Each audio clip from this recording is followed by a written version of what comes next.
ሴዶ ማርሻል ወይስ ጆኒ ጁጁሱ? ከሰሞኑ ሊካሄድ በጉጉት የሚጠበቀው የሴዶ ማርሻል እና የጆኒ ጁጁሱ የሚክስድ ማርሻል አርት ፍልሚያ ትልቅ ትኩረትን ስቧል።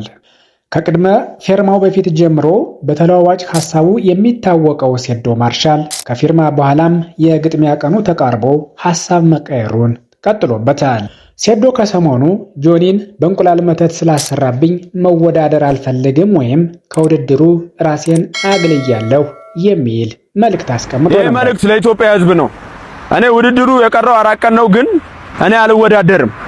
በቃ መወዳደር አልችልም። እኔ ለምን እንቁላሉን እኔ አስጠይቄያለሁ፣ በሃይማኖት ማስጠይቄያለሁ። ሲህር ነው፣ ድግም ተሰርቶበታል፣ መተት ተሰርቶበታል ተብያለሁ። በእንደዚህ አይነት ነገር ደግሞ እኔ አልጫወትም።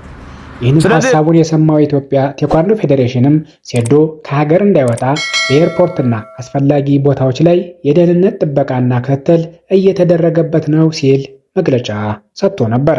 የውድድሩ አዘጋጅ አቶ ጌታቸው መለሰ በሰጡት ቃለ መጠይቅ ሴዶ አሁን ላይ ጨርቅ እየወረወረና የተለያዩ ምክንያቶችን እየደረደረ ከውድድሩ ለመውጣት ቢሞክርም በሕግና በውል የተያዘ በመሆኑ ከፋይቱ ወይም ከውድድሩ ማምለጥ እንደማይችል ገልጸዋል።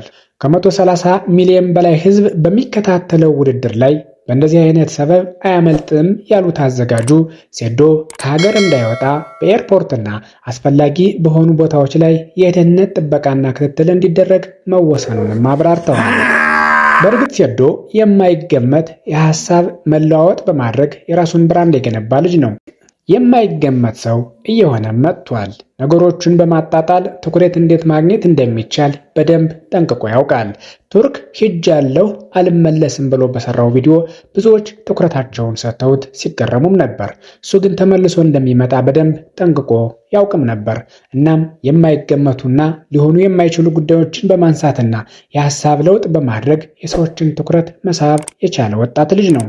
ከዚህ ውጭም ተፋላሚዎች ፊት ለፊት በሚገናኙበት መድረክ ላይ ጆኒ ለሴዶ አቅርቦት በነበረው ትችት ላይ የሴዶ የሃይማኖት ጽንፈኛ ደጋፊዎቹ ጉዳዩን ወደ ሃይማኖት ጠርዝ ለመውሰድ ሲጋጋጡ ሴዶ ወጥቶ ነገሩን ያበረደበት መንገድ የሚደነቅ ተግባሩም ነበረ።